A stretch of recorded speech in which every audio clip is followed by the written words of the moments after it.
Depuis l'Antiquité, l'homme cherche des moyens de se nettoyer les dents pour avoir une haleine fraîche et des dents blanches. C'est après des centaines d'années d'évolution technique que nous en sommes arrivés à la brosse à dents telle qu'on la connaît aujourd'hui. Un petit ustensile composé d'un manche et d'une petite brosse au bout. Il en existe de toutes les tailles, de toutes les couleurs, de toutes les formes. Elles peuvent être manuelles ou électriques, en bois ou en plastique. C'est un objet banal du quotidien. Et pourtant, la brosse à dents est bien plus que cela. C'est le symbole de notre société complètement obsédée par le culte de la beauté et de la popularité, qui se traduit par un superbe smile Colgate. C'est également une partie de nous, de notre foyer.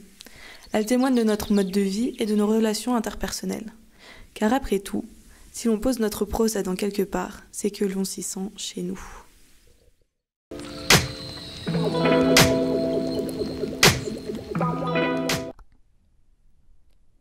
Je suis métal. Je suis cylindre. Un contenant solide et refermable. Sans liquide, je perds le sens. La vie m'embrasse et je l'embrasse en retour.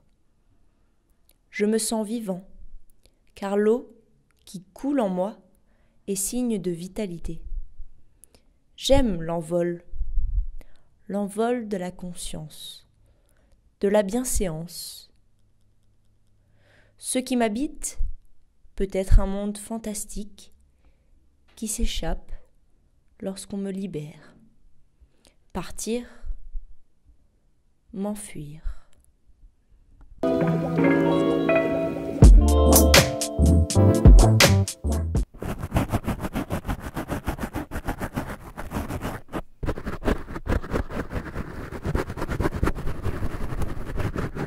De haut en bas, de bas en haut, de droite à gauche, de gauche à droite, en cercle, pendant 3 minutes. Matin, midi, soir. Si pas possible le midi, matin, soir. Parfois que le matin.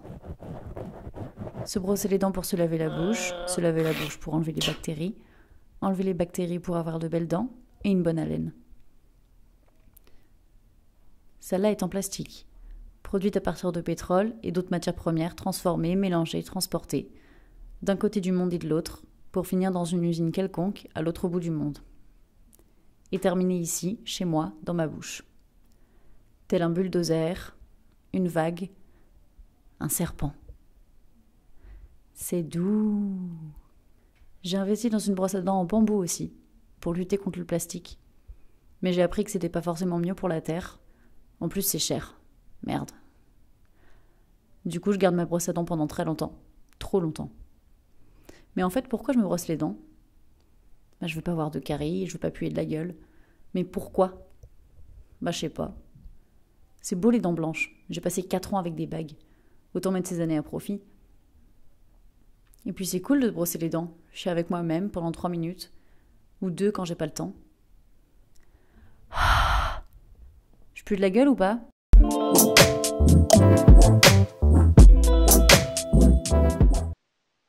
Une bouteille est un récipient généralement cylindrique à sa base et qui se resserre à son sommet.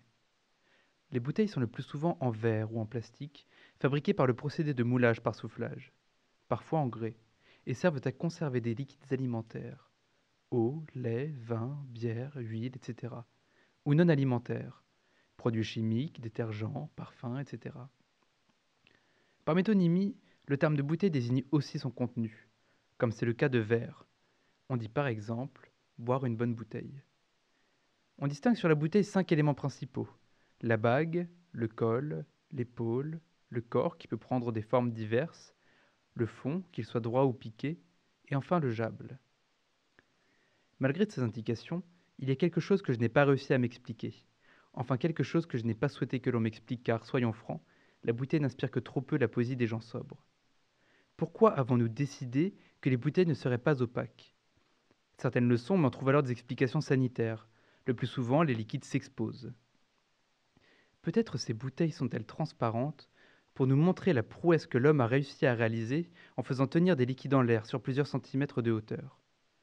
C'est vrai que ça a quelque chose de beau, un fluide pourpre ou ambré qui se tient presque seul, comme pour déjouer les lois fondamentales de la physique.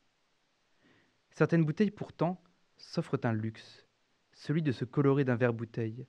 Une couleur presque opaque cette fois, qui montre le principal, qui qualifie le contenu tout en gardant une intimité pudique, qui se joue de nous, qui nous jauge, qui nous défie de faire tomber le mythe en ouvrant le flacon.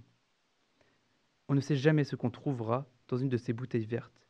Elles sont aussi joueuses qu'une eau marécageuse qui attend que l'on plonge un bras, une jambe ou le corps en entier pour en définir la profondeur. C'est probablement de ce jeu d'incertitude, de ce fantasme pour un inconnu qui nous semble si proche, si tangible, que sont nées les bouteilles que l'on jette à la mer. On ne jette ni un bidon opaque, ni une gourde en fer. On jette une bouteille transparente. On joue avec les nerfs de celui ou celle qui tombera sur cette bouteille et qui, automatiquement, deviendra le témoin d'une lettre d'amour, d'une lettre d'appel à l'aide, d'une lettre d'adieu.